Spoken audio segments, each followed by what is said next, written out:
session is titled Using Science and Philosophy to Create a Happier Workplace. For that, we've got Ms. Jennifer Hancock, who's the founder of the Humanist Learning System from Florida, USA. She's one of the top speakers and writers in the world of humanism today and is dedicated at combining compassionate ethics with applied science for solutions that actually work. She's also the author of several award-winning books, the primary one being Humanist Approach to Happiness and another one called The Bully Vaccine. May I now invite her on stage, please, for a session.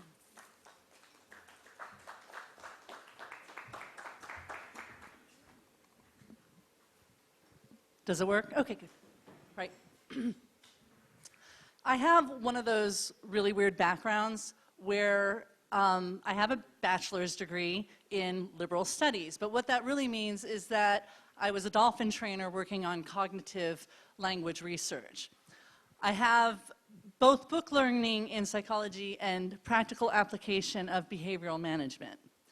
And it turns out that that's actually a very useful thing to do because it means I can train each and every one of you to behave the way I want you to behave, which is very nice. The other thing is that I'm a humanist. And that means, let me give you my motto that I wrote for myself when I was 11. And we're going to touch back on this in a little bit. Live life fully, love other people, leave the world a better place. And that's the motto I've lived by since I was 11 years old. And the result of that is I exist in a nearly constant state of stupid, happy, contented bliss. Not always, because being happy all the time, not realistic. No one's happy all the time. I've had my share of trauma in my life, financial trauma, personal trauma, things like that. But overall, when I look back on my life, yeah, I've done pretty good. And I'm only hopefully less than halfway there. I don't know. I want to live to be 150, so. So when we talk about happiness, we have two things we need to be aware of. The first one, as previous panels pointed out, is no one really knows what happiness is. The second one is we all know what it is. The third is that it turns out the pursuit of happiness is a surefire way to not be happy. This is why it's so elusive. Now, let's go back to my motto. Live life fully, love other people, leave the world a better place. How many of you's religions have that as the prescription for how you be whatever faith you are? Pretty much everybody, right? There's a reason every philosopher, every religion in the world teaches you to live life fully, love other people, and leave the world a better place. And it's because when you do that, you feel happy. You don't pursue happiness by pursuing happiness, which will make you profoundly unhappy because you're going to look at yourself and say, well, am I happy enough? Maybe I'm not happy enough. These other people look really happy. And then we get into this comparative thing. And there's actually a syndrome for it, and I'm not sure the name of it. It's something like happiness syndrome, where people are profoundly happy because they're focusing on trying to be happy. The key and the prescription to happiness, according to every major philosopher and every major religious leader in the history of humanity, is to love other people and try to leave the world a better place. Let's kind of move into the workplace with a quick detour to the Sri Ram School. They told us that their main goal is to make kids happy. And this workplace conclave is about being happy. How do we create happy workplaces? And the first question we have to ask is, well, why? Why would we want a bunch of kids in school to be happy? We want them to learn. And the answer to the kids is, well, if they're not happy, they can't learn. I have a 12-year-old boy.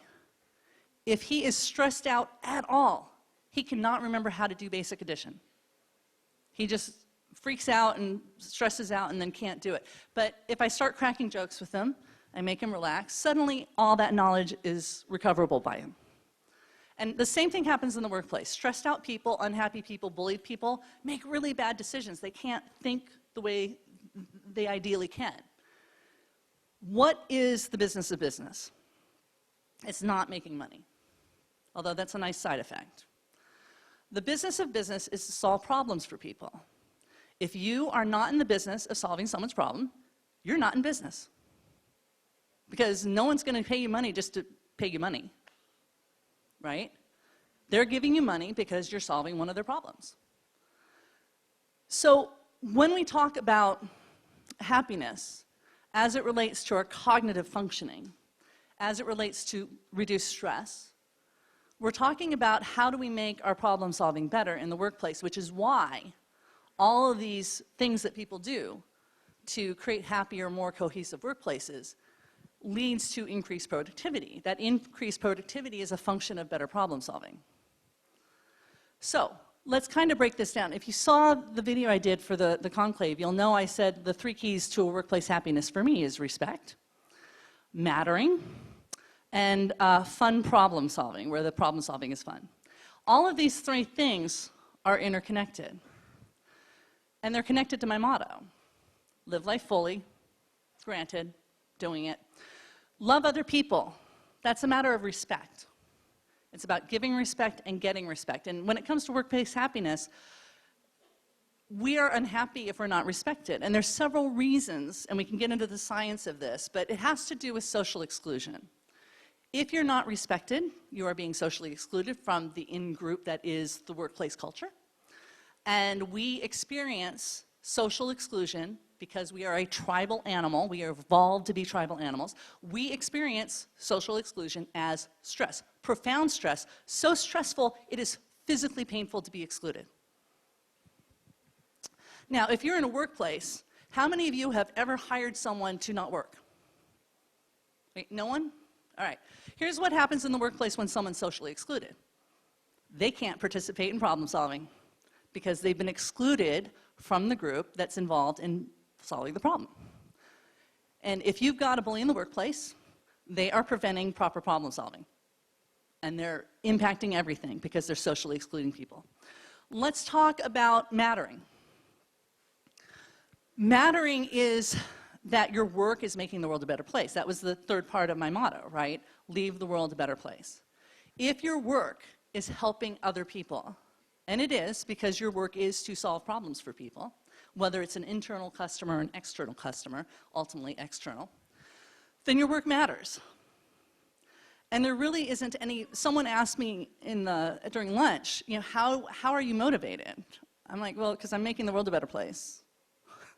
Like, I wake up every morning motivated because I know my work matters, because my work is ultimately geared towards making the world a better place on the grandest scale I can possibly imagine.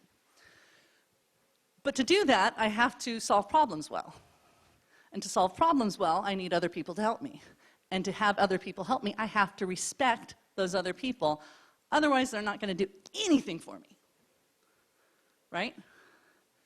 And this brings us back to how do we solve problems? Right? You cannot solve problems well unless you understand why the problem matters. And there's a lot of problem solving that goes on that doesn't need to be done at all.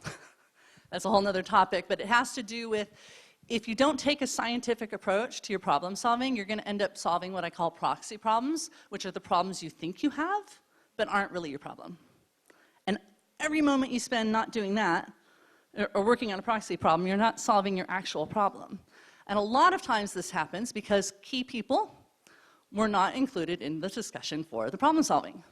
And so the in-group that excluded some people has blinders on, and they don't know what they don't know, and that causes them to work on what they think is the problem, completely ignoring the real problem over here. And we have this problem when we talk about women in the workplace, right? How often do we have women in the discussion on women in the workplace? All right, we have perspectives. And you guys were talking earlier about, talking about the mothers. I talk to older women all the time, and they're furious. They're furious about everything that ever happened to them and every time they were excluded in the workplace, going back to when they were kids. This social exclusion kills productivity. It kills happiness. It kills motivation, and it kills your motive for, it completely prevents you from fulfilling your mission, which is to help other people. When we talk about creating happier workplaces, we're talking about changing the world. That's really what we're talking about, right? Because you all live and I live in a society that seems to celebrate exploitative capitalists. people who are in business to make money. They don't really care how the employees fare during that. The employees are just resources. The worst example of this is enslaved labor, where people are enslaved to work for people. And we still have that in the world today. That's exploitative capitalism. But it's not the only way that capitalism manifests. Capitalism also manifests as humanistic capitalism, where people engage in businesses truly out of desire to make the world better. So industries that are representative of this would be renewable energies, right, where the industry itself is geared towards solving a fundamental problem that humanity has that could kill us all, right? And there's other industries like this. What I think those of us who are in an organization called the International Humanistic Management Institute would like to see is a transition away from our cultures from this exploitative model of capitalism into a more humanistic model.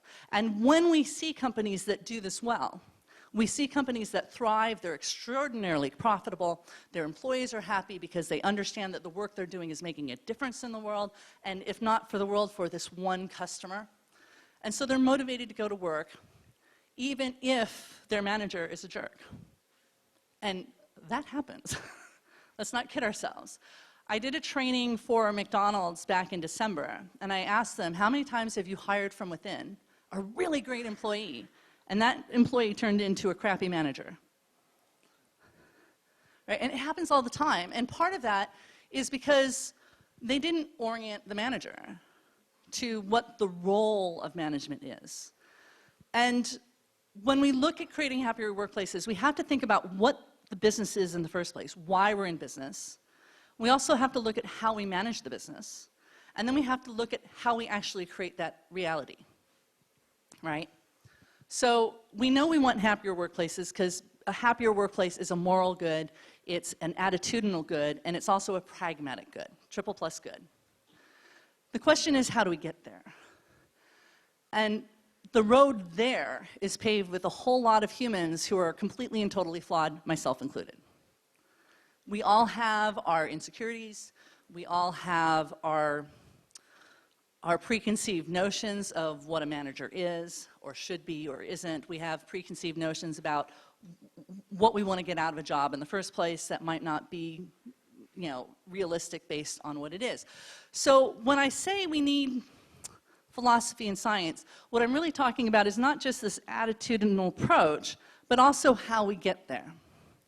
And the cool thing about what I do with this combination of humanistic philosophy and science is that in every problem that I look at, when I look at what the science says to be more humanistic. Let me give you an example of this. I will be talking to the Sri Ram School on Monday about how to stop bullying. I'm talking to the teachers.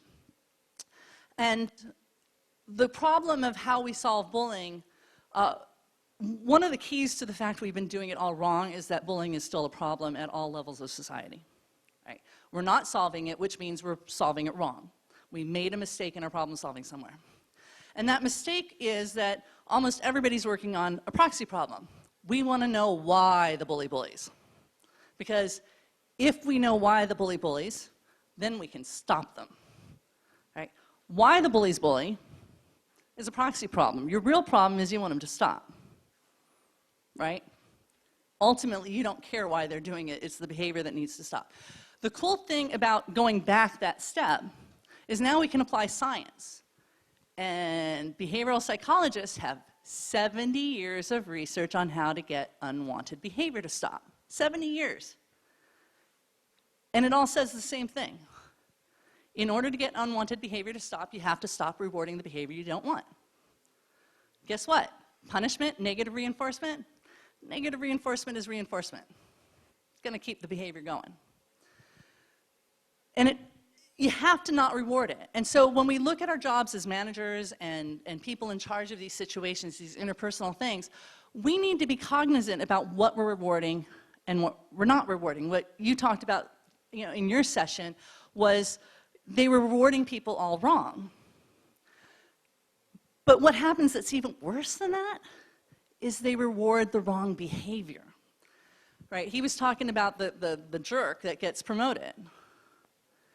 Most people are not self-reflective enough of their own behavior to consider how their own behavior impacts the other person. And if you're not careful about what you're doing, you're reinforcing the wrong thing.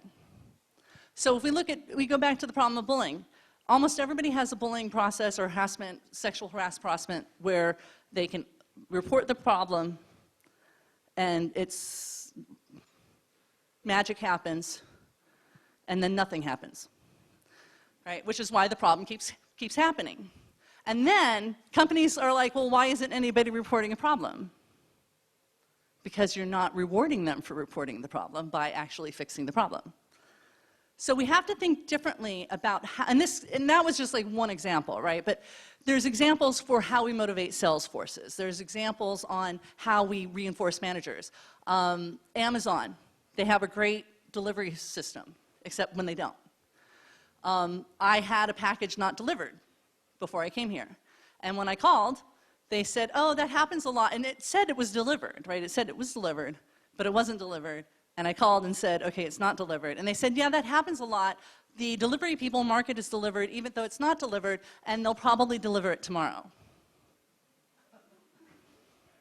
Right? That's an example of a company who's reinforcing their staff for the wrong thing.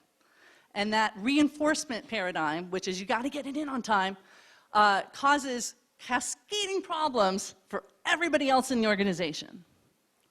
And they don't mean to do that because they're trying to reinforce getting the packages delivered on time. But what they're doing is reinforcing their employees for lying. Right? So this happens all the time, and we do need to kind of take the scientific behavioral science approach to all of these problems. And again, the solution is almost always to be more professional, to be more polite, more compassionate, more professional, and you're going to end up getting the result that you want out of it. And this is in every single interpersonal relationship that is at the core of all the problem solving that every single company does. What is it going to take a revolution in the way we conduct our businesses, both at the individual level and at the management level and then at the global level, within an organization, all the way up through society? It starts with philosophy, right? We have to want that change. We have to understand why that change matters, why it's going to impact ourselves and everybody else better, and then we need the science to do it. So when I do behavioral trainings, I start with the self-interest. I start with the philosophy. Why should you learn how to not harass someone? Right? This is the problem with every harassment training ever. We train the managers to not harass. They don't care. Who wants to learn is the people who are being harassed want to learn how to stop the harassment. That's who we should be training, right? And when we do that, that's their self-interest. We've gotten them to know why they want to learn, and now we give them the tools on how to train their bad manager to be a better manager by empowering them with the tools they need from science to actually do it. You end up with an entire group, company, full of empowered people, which is terrifying for most managers, right? Which is why I do, executives and work my way down, because if the organization is not set up for empowered employees, it wreaks havoc, right? But once we do that, then what do we do? Okay, now we've got a company that's working well, and we maybe got rid of the one toxic person who was gumming up the whole works. Now what do we do? Well, we're still within a society that's rewarding the wrong things. It's rewarding greed, which is fine. I'm, all for money. But that's not the only reason we should be functioning. So how are we going to do that? Well, the same science that tells us how to change an individual's behavior also has something to say about organizational behavior and societal and cultural norms. And it's the same process. Here's where we all kind of fall down. I don't reward the bad behavior I reward the behavior I do, now what? Now what is that you have what's called an extinction burst that happens, which is the pushback. The extinction burst is the technical word for it. The trainers will say it's a blowback. the metaphor of an explosion is apt. Right? How many of you had had a change management process in your company? Okay. How many people have had that experience where people got really, really, really mad? All right. Even if it's just changing, you know, the email system. Something stupid as email system. Why is everybody still using Windows XP? Because the pain of changing it is too much to overcome the fact that they no longer reinforce that and there's no programs made for it. This is a natural phenomenon. It's been studied for 7 decades, that whenever you try to create change, you will create a negative response to that change. There's going to be a pushback on that. It's called the extinction process, and when you get to the very end of it, you get an extinction burst. So let me give you an example of this. Say you have a rat, and that rat has been rewarded for pushing a lever, and every time it pushes a lever, it gets a piece of whatever it really, really likes. And then one day that lever is broken. What does the rat do? It keeps pushing the lever, and then it pushes it some more, and then it pushes it almost all the time because it's trying to get its reward back. And it's only after this period where it's pressing this lever in kind of a fevered pitch that it finally decides, okay, it's broken. And then they kind of stop. But they don't really stop. They try it every once in a while. We do the same thing. Imagine you've been going to a vending machine every day at 3 o'clock to get whatever your favorite candy bar is.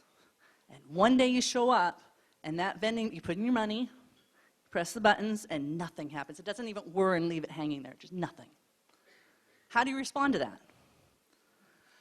100% of the people get mad. Why? Because we've been getting our reward, and we're not getting our reward anymore. Behavior is the exact same thing. If there's a behavior happening, even if you don't like the behavior, it's being rewarded, period. Whether it's bullying behavior, anything you see, every behavior everywhere is rewarded. And when you stop rewarding it, the behavior escalates. And if you keep not rewarding it, it's going to escalate more. And it's going to escalate more until it finally blows out in an explosion, which is horrible to watch, and then it goes away. The mistake we make is we give up halfway through. We get this pushback, and managers go, oh, you know, the staff is horrible, they don't understand my vision. That's not what's happening. The pushback is normal. You have to plan for the pushback, and if you don't plan for the pushback, then you're going to fail. We have to start planning for that pushback, whether it's in harassment, because what happens when someone reports harassment? Oh, it's retaliation, right? Retaliation happens. Why? Because they're going to escalate their behavior trying to get the reward back. We have to start planning for this in everything that we do. So when we're talking about creating cultural change, that's what that's the challenge, both on an individual level, on a group level, and at societal level. And we're going to get that pushback every single time. That's fine. That's to be expected. It's how we respond to that pushback that gets us through. And guess what the right response to that actually gets us through is? Compassionate, professional, responsible, reasonable response. Why? Well, because we know this is to be expected, and there's no reason to take it personally that it's happening, because it has nothing to do with you that it's happening, but also because that is what gives you the neutral response. If you're upset and agitated that someone's fighting you over something, then that creates a feedback loop between you and them, and they feel justified and you feel justified. It doesn't fix the problem. But if you respond in a calm, compassionate, professional way, the emotion's out of it. Now you're in a position to do what you need to do to help this other person get through what is actually fairly traumatic for them, which is to change. And shouldn't you be compassionate for people going through something traumatic, even if they're previously a horrible person? Yeah, of course you should. It's hard for them. Well, what do we call the compassionate, responsible, professional approach? A humanistic approach. Science validates the humanism. Humanism helps us with the moral tweaks to actually want to do it, and to want to do it well. So we need both. I don't know. Oh, One last thing. There's a quote from Humanist Manifesto number 3, which is that the revolution will continue in countless nonviolent adjustments. All right, and so that's what we're talking about here. Every little thing we do changes the culture a little bit. Every little thing. And yeah, there's always going to be pushback. That's fine. We expect that. Do not let it stop you. Are we taking questions? We probably can do a quick 2 questions if anybody has them. Yeah, we've got one there. Oh, no words.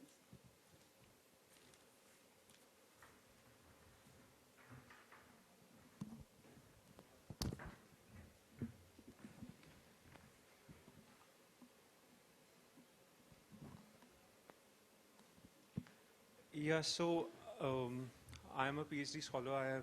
I'm Ron. So, I mean, the perception is that the HR people become gods at 2 moments in their lives, during recruitment drive and during appraisal.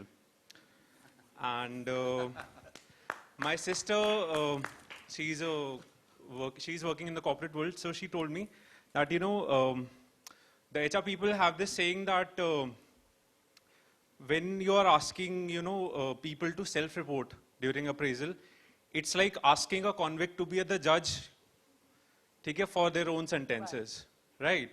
So in that regard, how humane is that? I mean, because people, you know, we all relate to the bell curve. So we don't want to be the outliers in any regard. So even if, you know, we are performing good, we want to be the safer ones because we don't want to, you know, catch the attention. And yet, somehow, you know, it belies. So in terms of organizational performance, how well are we performing as an HR function or faction if we are not honest in that regard? Right, so there's competing problems here, right? The organization needs the data to improve everything.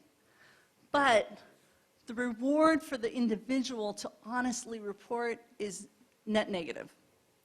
Because if they report something bad, guess what happens?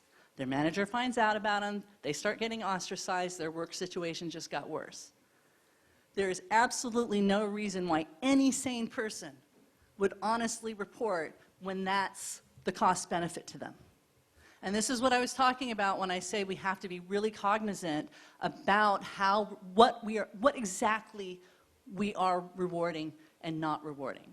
And one of the challenges we have is that upper management has metrics that they need their managers to meet, but the manager isn't responsive to their staff, they're responsive to their upper management.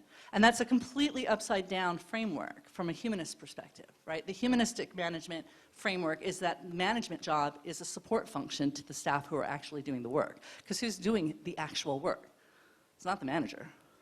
The manager is helping coordinate the work. And the upper managers are supposed to be helping coordinate that work. But too often it's top down. And what the manager is trying to fulfill the reporting requirements of their managers so those managers can fulfill their reporting. And in the middle of that, you've got employees who are just trying to get the work done. And we need to rethink how we structure our organizations so that the staff are properly supported so that if there's a problem on the line, it can be addressed. Because what's worse than solving a problem badly is not solving it at all, right? Because you didn't even know you had the problem, because the people who knew you had the problem didn't want to tell you you had a problem because they knew organizationally the response would be bad. And if we want to change that around, we have to flip the entire paradigm upside down where the staff are on top and management is underneath. So. We've got time for one more question. Yeah, hi. So I'm like glad that I attended this session. So it's a totally different perspective to me because we really believe in creating a culture across organization and ensuring that it's like a good place to work. So when you said that it's like a reverse mechanism where you give more power or you train the people who are getting harassed, or it could be the similar kind of situation where not only about, it could be about harassment, it could be more about the working as well. So that as like we have also done training in our company as well, and mostly we do training from the upper, like top to down. so that managers can behave well, they can lead well, they can be better leaders. But if like, so do you think that is it the combination which will work, or it's No. okay? All right, so, So okay. You have a second part of the question? Yeah, Okay. yeah, one. So my question was that do you think it's a combination which works, or because when we say the reverse mechanism, so the people who might be on the ground could be the real strength of the organization, but there is always a combination of experience, the relationship with their organization, and there are many things which works together. So Right. that's why I want to understand more that why this is a better approach for creating a better culture in the organization. Sure. Okay, so embedded in that is more time than I have to address it, but you got to get back to what is it you're trying to do. You're trying to solve a problem. And in order to solve a problem well, you need all the voices to weigh in on that. Because one of the ways problem solving goes wrong is someone who needed to be included in that meeting was not included in the meeting because someone else doesn't like them. Right? And that happens all the time. And because of that, the problem solving is flawed to begin with. So unless you have cohesive work groups where everyone is included, you will have flawed problem solving, guaranteed. So in order to create a cohesive work group, you need to have a respectful work group, right? You need to have a shared mission and a shared set of values on which you judge what a good decision is, because good decision and good problem solving is a moral judgment. If you do not have a value system that allows you to decide what good is, and that value system is not shared by everybody, you're going to have problems in your problem solving. So let's go back to the question of like the harassment training. Most harassment training is done to fulfill a legal requirement because a lot of countries, yours included, have requirements to stop bragging and to have this training. And the training is organized by lawyers who will tell you it's illegal, don't do it. And they'll spend 2 hours to tell you it's illegal, don't do it. And every single harassment training you will ever been subjected to is 2 hours of it's illegal, don't do that. And it's given to the managers. And guess what? The bullying managers are almost always promoted. There's a lot of research on bullying managers, and they do it because it works. 75% of the time, the bullying manager is going to get promoted, and their victim is going to lose their job. 75% of the time. That is the exact opposite of what should be happening if we want to have cohesive work groups. Bullying management is bad management, period. It leads to bad decision making, period. So from a philosophic standpoint, it's bad. From an attitudinal standpoint, it's bad. From a pragmatic, practical standpoint, it's horrendous. Like if you're only concerned about problem solving, that alone should make you want to get rid of it. And so our training system is upside down. We're teaching people who are reinforced for being bad to not be bad because it's illegal, and then we end up with all these consequences. Indian men come to America, and then they don't want to interact with the women in America in the workplace because they're worried about going to jail. This is a real problem because the training told them it's illegal, don't do it, and didn't give them any specific information on what that means. The result is that women are excluded, which causes a whole nother set of problems. So we need to start changing the way we think about what it is we're reinforcing in the organization. And then we need to rethink how we do the training so that instead of telling people don't do this, we instead empower people to create the cultural change that they all want to see in the workplace. Because if you talk to the employees, that's their #1 gripe. That's the #1 reason they leave. Bad manager, right? So if you can empower people and give them the support they need and give them, more importantly, the tools to understand the dynamic that's playing out. And this dynamic, I didn't get into the real science here, but it impacts abusive relationships. It impacts every interaction you've ever had. It's happening whether you know it or not. And when you give people these tools to control that, it's empowering in a way you have no idea. Changes everything. I was talking to someone outside and they say, well, what do your clients say? I'm like, well, I don't get the letters of recommendation that I like because they tell me they can't be specific. They're like, everything changed. I'm like, well, what do you mean? And they're like, well, every employee is different now, right? And it's because the employees were empowered, and the empowerment was that if they're consistent and compassionate and responsible and not to tolerate, using those skills to not tolerate bad behavior, it changes everything. And the good news is most companies, everybody's well-intentioned, right? But if you get someone who's pathological about their behavior, they're going to flip out on you. They will completely flip out on you. I get called in sometimes from reporters, and they'll tell me on sexual harassment cases where this guy has an email chain that you would not believe he sent an email to a female intern saying these things in writing.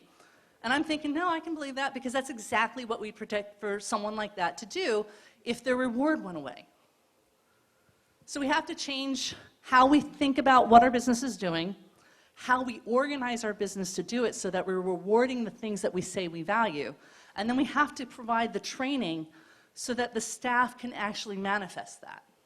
And that requires philosophy and science, which reinforces the philosophy, which is really cool.